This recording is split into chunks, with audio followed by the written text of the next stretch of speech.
The whole enterprise is crazy, and it's an absolute scam which is going to cost you a great deal. It's rather like paying monkeys, because what happens is the civil servants draw up the list, and if it's vote number 58 and the piece of paper says vote yes, you vote yes, and if it's number 59 and it says vote no, you vote no. It is an absolute farce. It is a complete sham masquerading as democracy.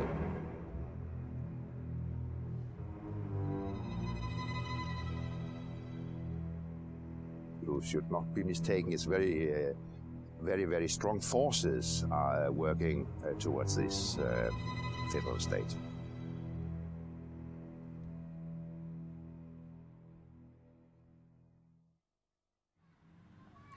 This is the village of Goudhurst.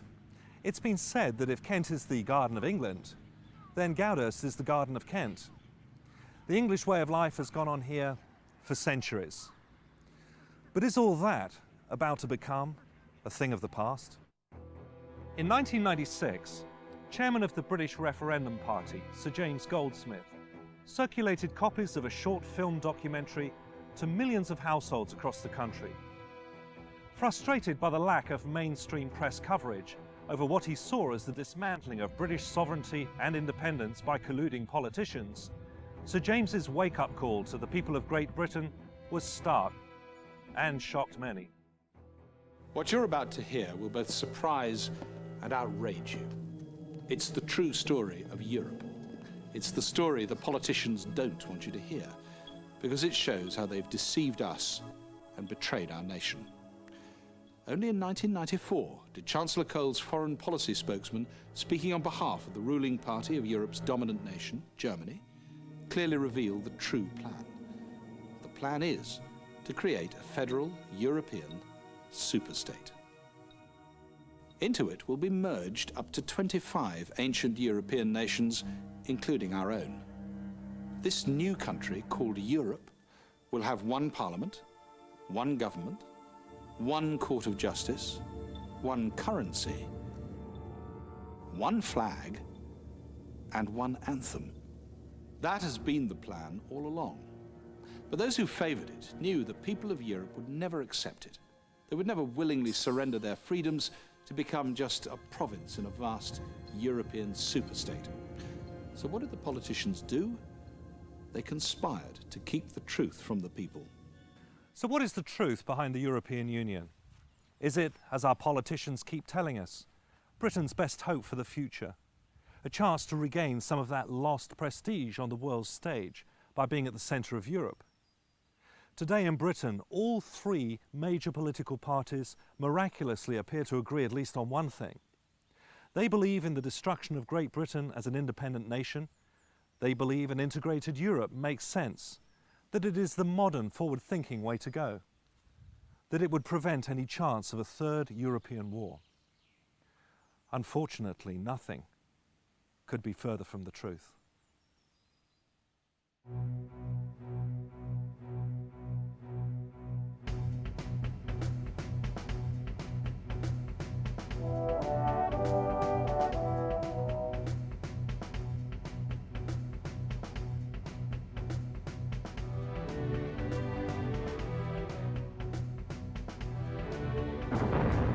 The need to unite Europe grew understandably out of the devastation left behind after two catastrophic world wars.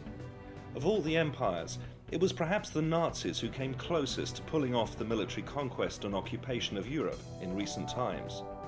In June 1940, Hermann Göring, Reich Marshal of the German Luftwaffe, reviews final plans for Operation Sea Lion, the German invasion of Great Britain. He also discusses with Hitler a new plan to unite Europe, not just under the conquering hammer of Blitzkrieg, but through a lasting political and economic union, which the Nazis named Europäische Wirtschaftsgemeinschaft, or the European Economic Community.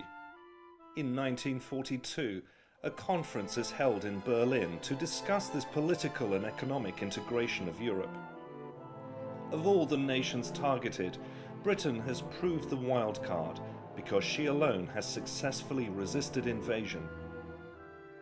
Rising to his feet at the conference, Nazi economist Professor Horst Jecht of Berlin University firmly declares that Britain is the greatest obstacle to Germany fulfilling her historic aim of dominating Europe.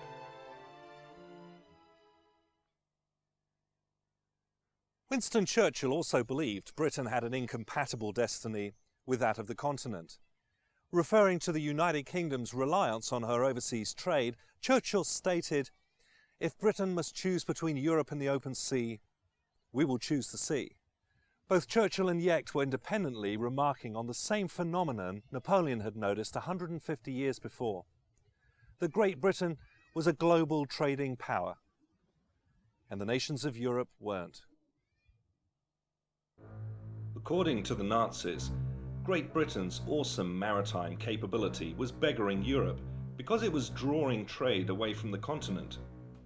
If Britain could be conquered militarily or economically, broken up once and for all as a significant economic and political entity, the spoils of all her trade and wealth would go to whoever ran the new European empire. Few in Berlin were in any doubt about who would do the running. But the tide of war turned against Germany. In 1944, a meeting was held at the Hotel Rotas House in Strasbourg between officials of the Nazi government and German industrialists. The theme of the meeting was, how will Germany dominate the peace when she loses the war? Following the end of World War II, the rebuilding of Europe, and Germany in particular, became a pressing necessity and was largely funded under the Marshall Plan by the United States. Both Washington and London saw the rapid stabilization of the continent after the war as essential in order to prevent any incursion into Western Europe by the new enemy to be feared, the Soviet Union. Winston Churchill agreed that some form of commonwealth of nations in Europe was desirable for establishing stability and a lasting peace. But he never envisioned Britain as being part of any future United States of Europe. Winston Churchill's view of Great Britain's relationship with Europe after the Second World War is summarized with these words of his. But we have our own dream and our own task. We are with Europe, but not of it. We are linked, but not comprised. We are interested and associated, but not absorbed. The Allied answer to military stability in Europe was to be the North Atlantic Treaty Organization, or NATO, which came into existence in 1949 as a permanent defense alliance for Europe. The European Union officially began life as the European Coal and Steel Community in 1951, a modest industrial cooperation between France, Germany, Italy, Belgium, Luxembourg and Holland. 6 years later, in 1957, the Treaty of Rome was signed by the 6 participating coal and steel community nations. Declaring its goal as the ever closer union of the peoples of Europe, the Treaty of Rome went far beyond launching just a common market. It established the fledgling apparatus for an idealistic new superpower. This new entity was given an existing and unsettlingly familiar name: the European Economic Community. In 1963, Charles de Gaulle and Konrad Adenauer signed the Treaty of Élysée, signifying the symbolic burying of the hatchet between France and Germany. This was the start of a dynamic new dual leadership role in Europe for the two countries. De Gaulle later resigned, and within a year was dead. Britain was invited to submit yet another application to join the EEC. This time, Edward Heath, now as Britain's Conservative Prime Minister, signed the Treaty of Rome and took Britain into the common market on New Year's Day, 1973. Responding to deep concerns within his own country that joining the EEC would compromise Britain's national sovereignty and independence, Heath sought to reassure the British people in a government white paper. He wrote, "There is no question of Britain losing essential national sovereignty. The master plan, of course, was well known to Edward Heath, Lord Hailsham and their colleagues in Brussels. It was the eventual creation of a new European superstate out of 25 existing nations in Europe and Scandinavia, and Britain was going to be part of it. From 1973 onwards, the slow but consistent transfer of power from Westminster to Brussels through successive treaties our own politicians signed became known as the acquis communautaire. It was nicknamed the ratchet, for once powers had been given to Brussels by the member state, they could never be returned. Initially I thought, like everybody else, that we had joined a common market, and what could be nicer and more friendly and sensible and economically wise to do. But since then, in 1975, when we had the vote to remain in that, so we were told, it's become one or two things further than just a common market. It then became, a few years later, a European Economic Community, then a European Community. It's now the European Union, with all sorts of controls and restrictions, regulations, and we're fast approaching, via this new constitution, something that the French have already named potentially a United States of Europe. And I'm not at all sure that that's what I and many others voted to join back in 1975. Say in 75 we signed up for a social trade agreement, and it's the people who've let the governments, successive governments, gradually vote away our democratic rights. This government has no right to sign us up to the Constitution without the will of the people. But we need the will of the people to stop it. It's no use coming down in 5 years' time, we've signed up to it, we can't get out of it, and the people say, well, we don't want it. It's up to the people of the day to say no.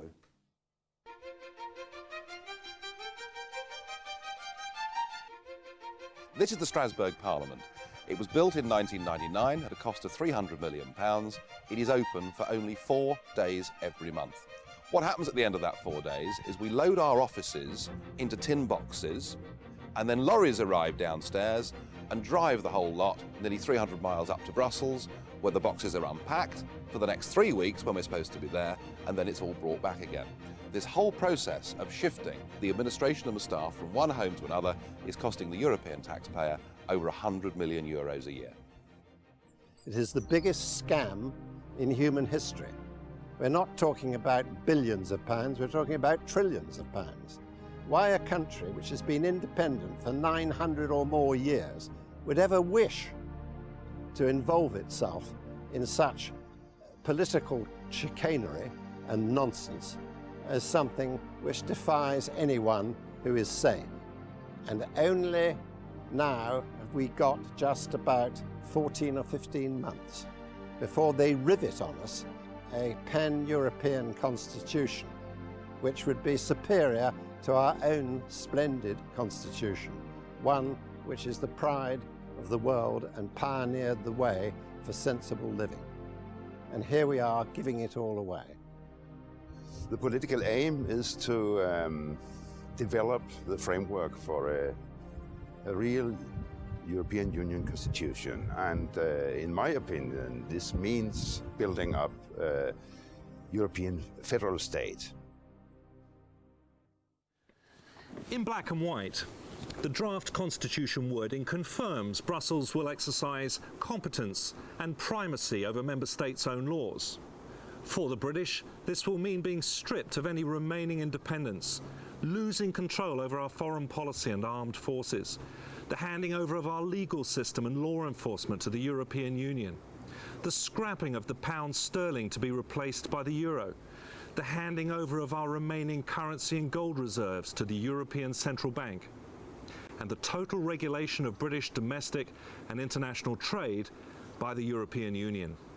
Coincidentally or otherwise, the European goal of dominating Britain, unfinished business going back centuries, will have been accomplished.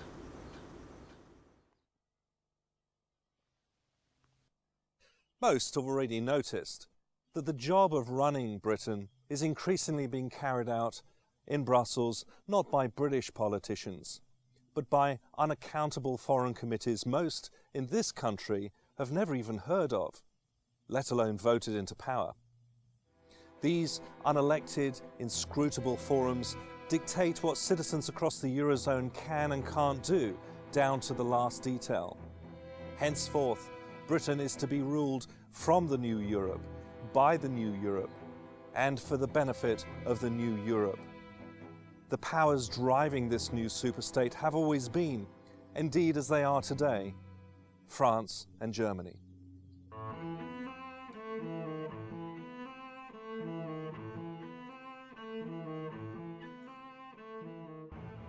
Lindsay Jenkins worked as a senior civil servant in the British Ministry of Defence for almost 10 years and spent a further 10 working for British and American investment banks in the City of London.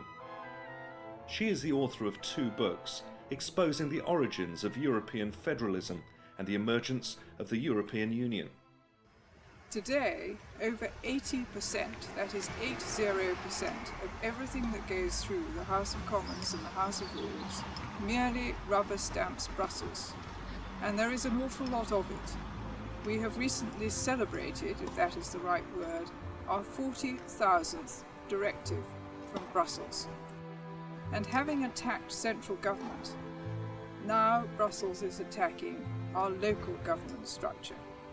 So we have lost, just to recap, in the following areas. We have lost 100% of our control, or near enough, over the environment, the British scenery, countryside, everything that comprises environment, including health and safety regulations, absolutely everything.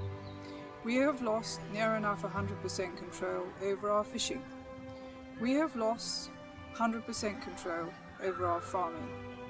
And we have lost 100% control over our trade policy. And that last is of particular significance when you consider that Britain is the 4th largest economy in the world, and we do more trade per head of population than any other country in the world by far.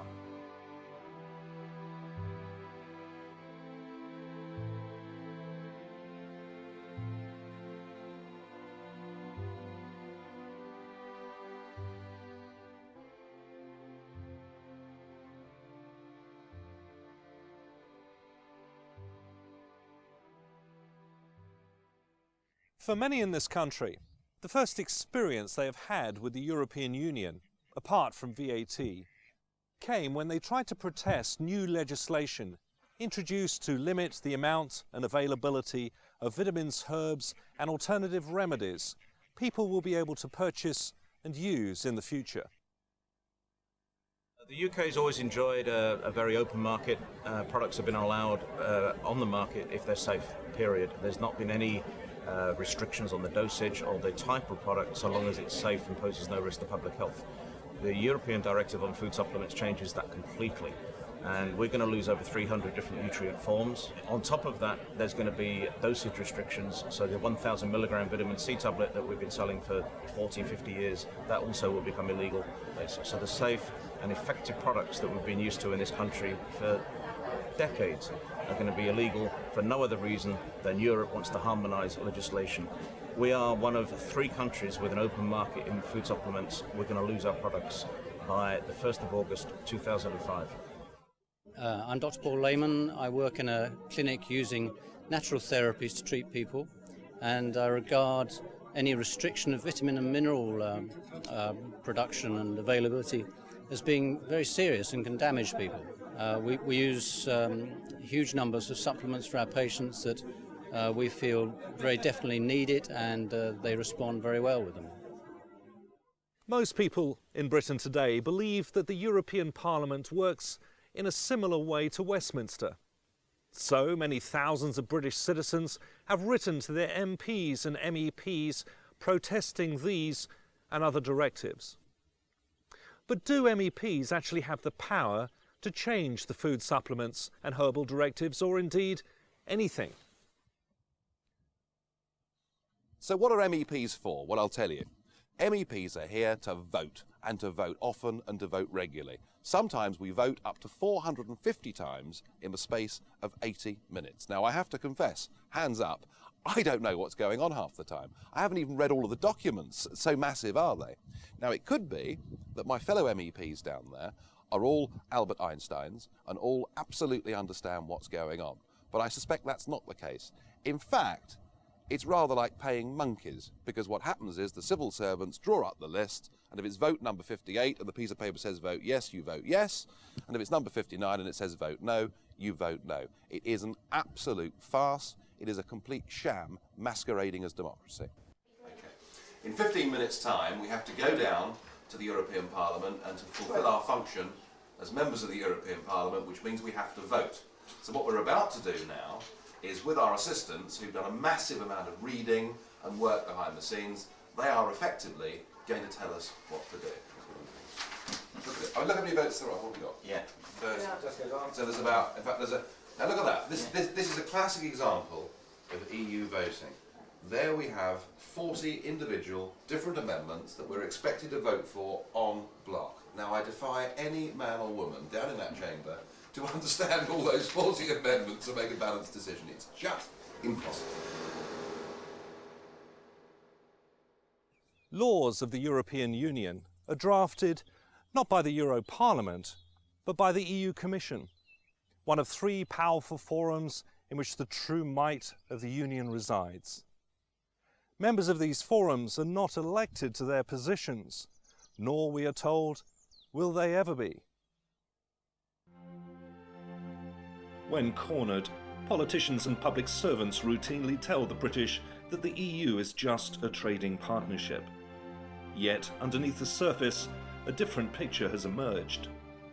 In 2001, a market trader was convicted for selling a pound of bananas weighed using British imperial measures instead of grams and kilos. British District Judge Morgan, in passing judgment upon the hapless metric martyr, stated, "We are now living under a new legal order.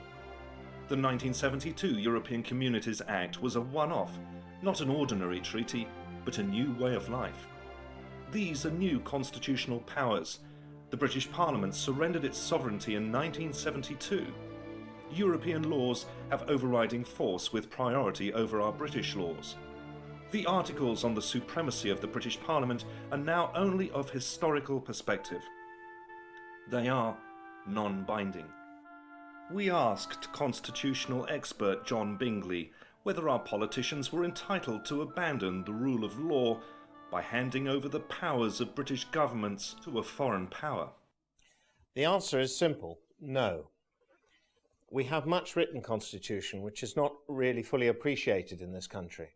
And these documents, the Bill of Rights and Declaration of Rights, along with Magna Carta and many other legal instruments, make it quite plain that allegiance is owed to the Queen, and that allegiance is returned by her through the contract of her coronation oath to the people. And that is not something which may be broken, and our politicians are not entitled to break their oaths of office. It follows, therefore, that no government, with or without a popular mandate, may transfer sovereignty on a temporary or permanent basis to a foreign power that owes no allegiance to the British Crown and is unaccountable to the British people. The new European justice system currently being introduced into the UK is known as Corpus Juris, literally body of law. Corpus Juris is designed completely and permanently to overhaul the British justice system and will include the following: the scrapping of trial by jury. Henceforth you will face a state-appointed judge who will pronounce you guilty or not guilty. The scrapping of habeas corpus. You are liable to summary arrest without charge. Under Corpus Juris, you can be detained without charge or any evidence being presented against you for up to 9 months. The scrapping of innocent until proven guilty. Henceforth, a citizen must prove his innocence against the combined machinery of the state. The scrapping of double jeopardy, or not being tried for the same offence twice. Under EU sanction, Jack Straw, while Home Secretary, gave prosecutors leave to appeal not guilty verdicts if desired. Technically, this could be done repeatedly until the required conviction is secured. The scrapping of non-disclosure. Henceforth, under corpus juris, any previous convictions you have will be made available to the court before your trial begins. There is no presumption of innocence. The French system, or the continental system broadly, the droit administratif, places everything, the subject of the foreign or continental countries, have no rights at all. An Englishman has full liberty, except under the due restriction of law. Under the droit administratif, you have no rights except those that are allowed to you by the state. This fundamental difference is very important because it's now leading, with the takeover of the EU situation, we are now leading to a state whereby we too will come under the droit administratif. And this will stop us having a right to trial by jury. And that in itself is a backdoor to a dictatorial arrangement. The officials themselves, we learn, and we only learn it step by step, have total immunity from everything. That is, from the criminal law throughout the member states. They seem to have extraordinary powers, but as I say, nobody knows quite what. Then, gradually, incrementally, they acquire extra powers. They acquire powers to look at terrorism. What they are precisely, we're not quite sure. They also have powers to look at fraud. What they are, we're not quite sure. For centuries, it has been the British citizens' most basic right to vote in 100% of the members of Parliament who govern their country, or alternatively vote them all out and sack them if they don't perform. For instance, the basic principle that one Westminster Parliament can always change what the past Parliament did. That's the core of democracy, that you can elect a new Parliament and then you can have a new law. This core doesn't exist in the EU, and it doesn't exist with the constitution we are building now. As more and more EU-sanctioned taxation hits the British taxpayer, from local council tax increases to higher national insurance levies, how many even appreciate the true price of what European Union membership has actually cost Britain? People don't realise that the cost to Britain is £1.3 million per hour, every day, every year. And the way that figure will go is upwards, not downwards. We every year give them a nice big fat Christmas cake, costing billions of pounds, and they decide how many crumbs they're going to give us back. They don't flannel me, but unfortunately are flanneling a lot of people in this country. The Europeans have far higher levels of taxation. There'll be VAT, can you believe it, on food. There'll be VAT on house purchase. There'll be VAT on public transport. There'll be VAT on children's clothing. There'll be VAT on funerals. There's no limit to the greed of the bureaucrat. And the other point, of course, is the sheer financial point, that this place is thick with institutional corruption. You could now buy a cheap airline ticket to come to Strasbourg for about £45 return. When you get here, you're reimbursed nearly £800 for the cost of that flight. Now, this has been going on for the last 20 years, and of course what's happened is that our members of the European Parliament simply haven't been talking about it. The system is fraudulent, it's rotten to the core.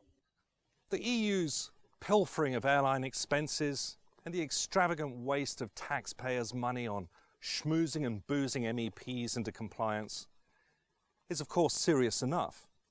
But there's a lot more. There's the endemic corruption that has existed at the heart of the Union from the outset. The whole thing is corrupt to the core.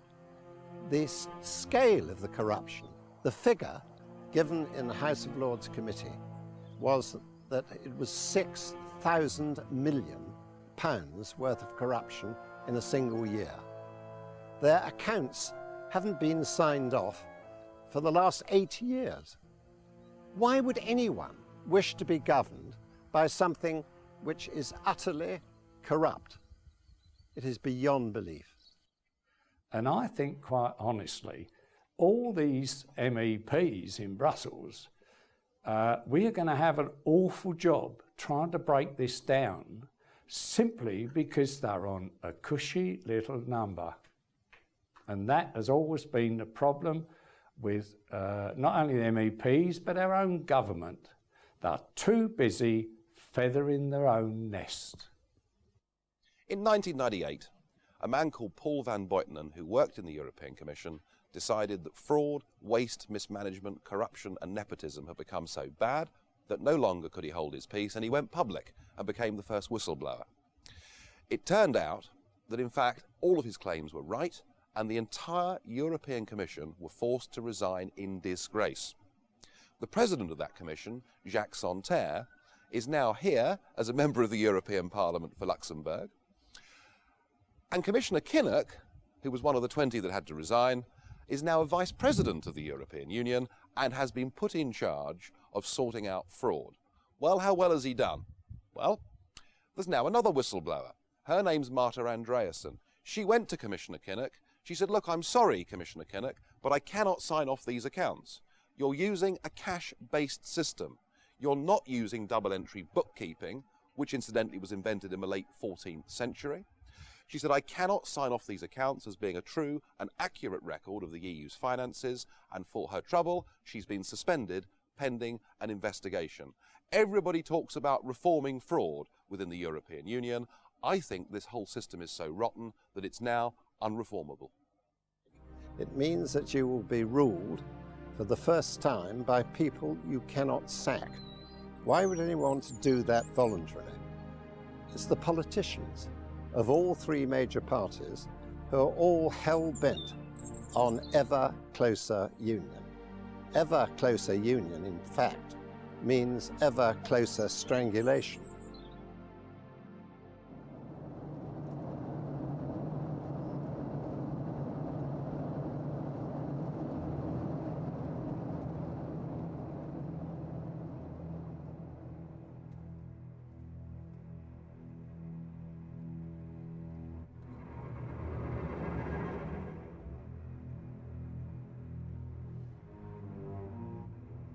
Being part of the European Union will mean Britain will permanently lose control over her armed forces and foreign policy.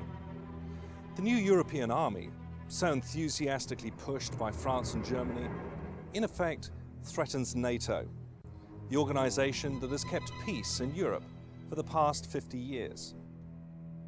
They can use our armed forces, the Crown forces, the Army, the Navy and the Air Force, in the European Rapid Reaction Force. And imagine our forces being under the command of some perhaps French or German general. And then there's the euro. Joining it will be irreversible, according to Hans Tietmeyer, former president of the German Bundesbank. Monetary union is a path of no return, he states. No subsequent revision or withdrawal of any kind is either legally or politically provided for. Britain's economy traditionally tracks that of the United States because of our heavy trading on the dollar. So what would be the effect of joining the euro and tying Britain's economy into this one-size-fits-all arrangement with the other nations of the EU? Brussels wanted to know too, which is why in October 1990, Britain joined something called the European Exchange Rate Mechanism, a dress rehearsal for the euro and monetary union, which effectively locked the British pound into other EU currencies. 23 months of chaos followed. British business suffered its worst recession in 60 years. 100,000 UK businesses went to the wall. Unemployment doubled from 1.5 to 3 million. More bankruptcies were filed than in any previous 2-year period ever. Repossessions of property increased 7-fold. By 1993, over 500,000 of us were at least 3 months in arrears on our mortgages. Britain lost estimated reserves of 68 billion sterling. And as someone once put it, you may be very friendly with your neighbours, but would you actually hand over complete control of your bank account to your friendly neighbours? quite probably not. And that's precisely what we would be doing if we joined the euro. And if you're in Ireland or in Latvia, the euro is going to be great because you're having everything paid for. Unfortunately, it's by us. And I don't think we can afford or sustain that level of payment for that amount of time. If we joined the euro and the same thing happened to our economy as happened to Germany, we could all find ourselves struggling to pay our mortgages. There's been a great debate going on for the last 5 years about the supposed benefits of the single currency. We're told that business needs it, and we're told above all that it's good for jobs. Well, how's it working out 3 years down the road? Well, in Germany, just 2 miles across the border, there are now 4.6 million people unemployed.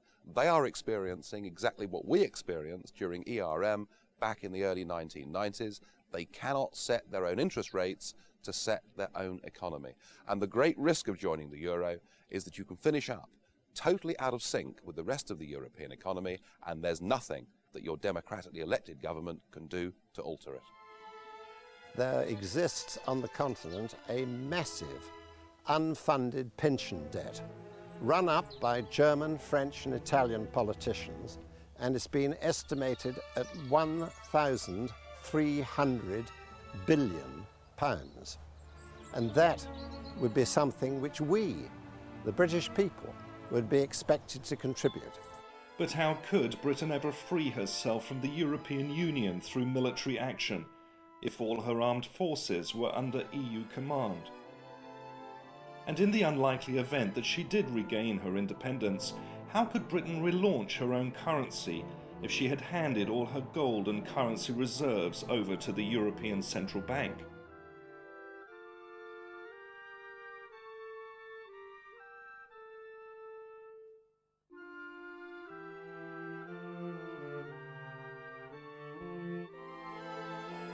And the question that you can ask our ministers is, how is it that they have sworn oaths of office that say that they will defend all jurisdictions and authorities belonging to Her Majesty against all foreign powers, and then they give away those powers of governance, or are purporting to give away those powers of governance, to those that owe no allegiance to this crown?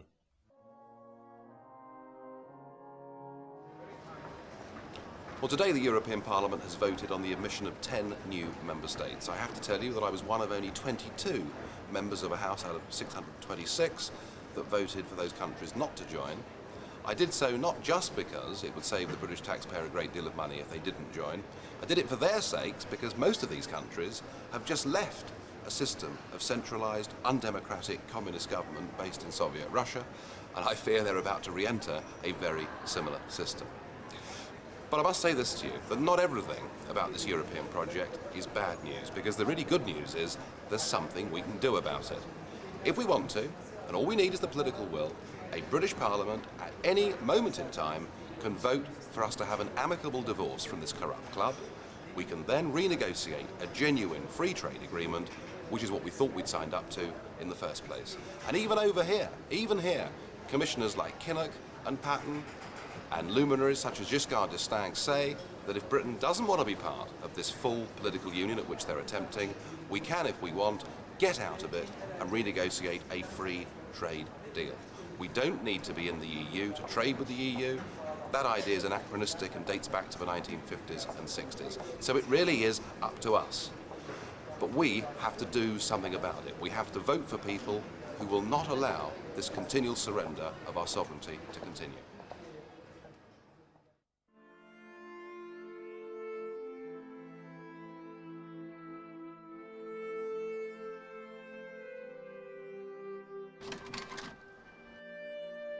If we don't do something about it in the next couple of years, it's goodbye democracy and everything which we've fought for centuries.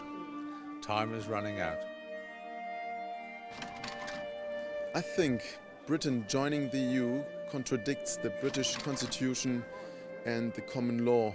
The Magna Carta, the Declaration of Rights and the Bill of Rights and the monarchy are undermined, and I see the danger of British people losing their rights and liberties by joining the EU.